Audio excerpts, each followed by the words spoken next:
Good day, Kabuyenyo learners, and welcome to DepEd Kabuyao TV. Join me today as we tackle another lesson in Grade 7 English. This is Sir Leo, your English teacher for the day.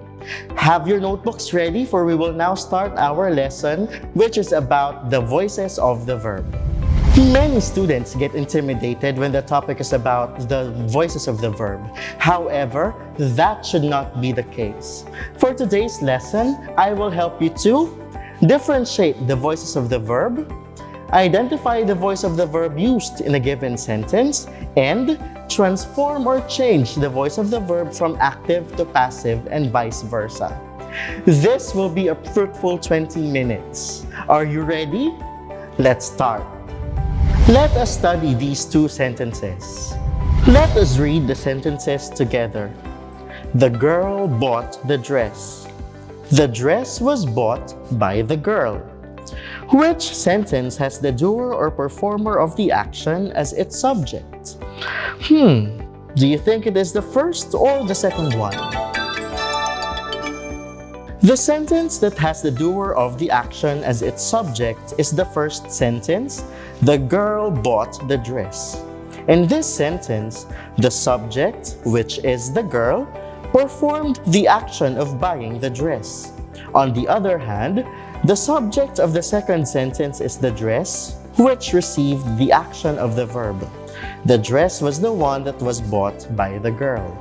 If you answered my question correctly, then you are one step ahead. If not, no worries, I'm here to help. The voices of the verb focus on the function of the subject, being either the doer or the receiver of the action. The active voice occurs when the subject of the sentence is the doer or the performer of the action. On the other hand, the passive voice indicates that the subject is the receiver of the action. In the examples that I presented to you earlier, the first sentence is in the active voice because the subject is the doer of the action. Meanwhile, the second sentence is in the passive voice because the subject is the receiver of the action.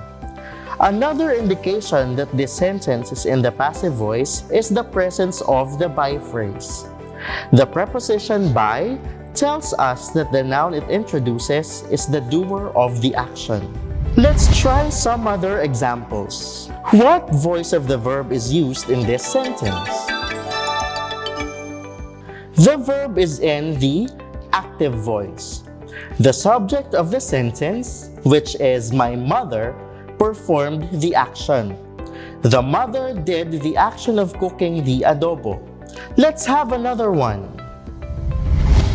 How about this? What voice of the verb is used in this sentence? The verb in this sentence is in the passive voice. In this sentence, the subject, Christmas in our hearts, is the receiver of the action. We also have our by phrase, by Jose Marie Chan, which again tells us that Jose Marie Chan is the doer of the action. Let's have another one. What voice of the verb is used in this sentence? What do you think? The voice of the verb used in this sentence is passive voice. The subject, the project, is the receiver of the action. It was the one that was submitted. In sentences like this, wherein the by phrase is not included in the sentence, you may be confused and say that it is in the active voice. For this reason, I ask my students to put the word by in the end of the sentence, followed by the name of their favorite character, singer, or artist. If the sentence makes sense, then it is in the passive voice. If it does not make sense, then it is in the active voice. Try this strategy here.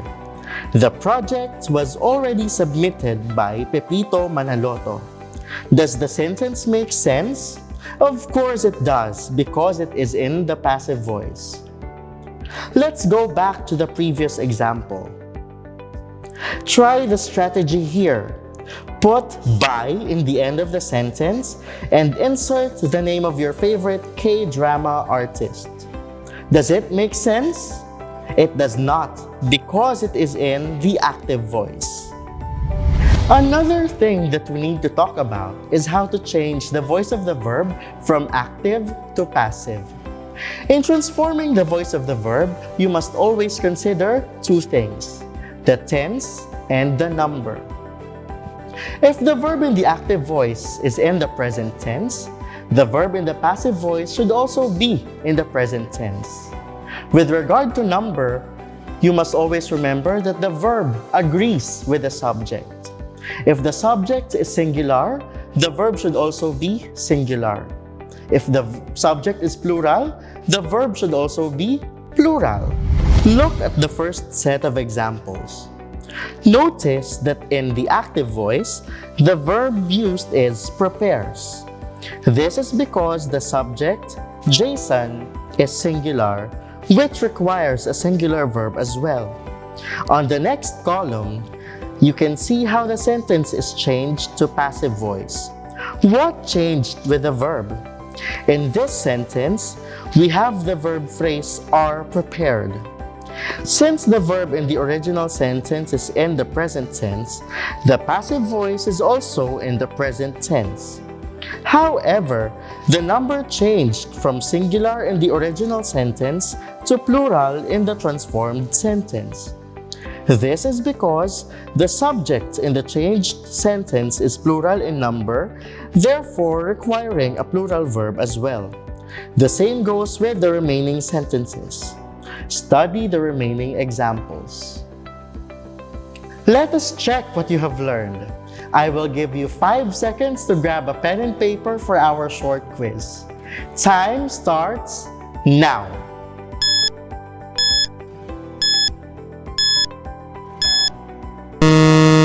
Directions. Write A if the statement is in the active voice and B if it is in the passive voice.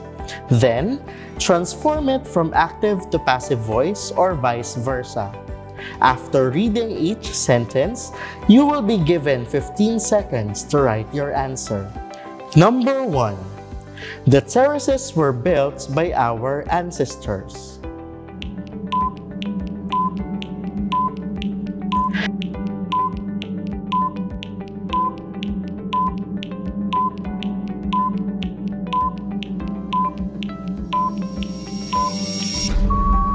The answer is P. The transformed sentence is our ancestors built the terraces. Number 2. Catriona Gray won the Miss Universe 2018 title.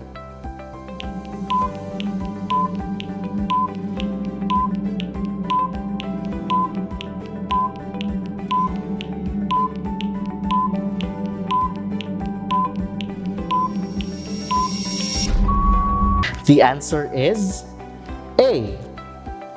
The transformed sentence is the Miss Universe 2018 title was won by Catriona Gray.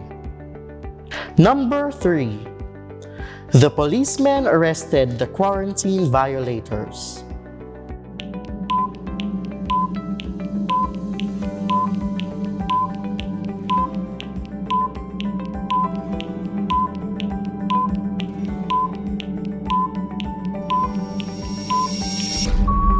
The answer is A. The transformed sentence is the quarantine violators were arrested by the policemen. Number 4. Their carabaos plow the fields.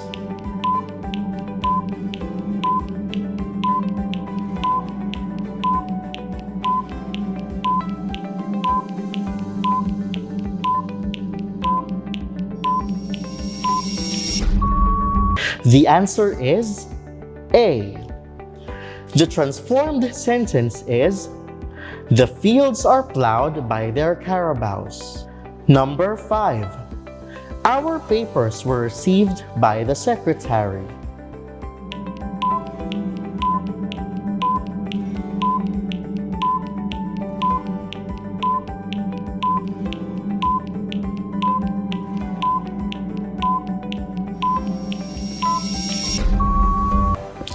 The answer is P. The transformed sentence is, the secretary received our papers. Well done! I hope you got a perfect score on our quiz. I wish that you enjoyed this lesson as much as I did. Before I say goodbye, please always remember the main points of this lesson. First, that the active voice occurs when the subject is the doer or the performer of the action, and that the passive voice indicates that the subject of the sentence is the receiver of the action. Second, you can always try to use the by-phrase strategy to determine the voice of the verb used in any given sentence. Lastly, you must take into consideration the tense of the verb and the number of the subject when transforming the voice of the verb from active to passive and vice versa. Let us not allow the pandemic to stop us from learning. COVID lang yan, Filipino tayo. Again, this has been Sir Leo. See you all again for another enjoyable lesson.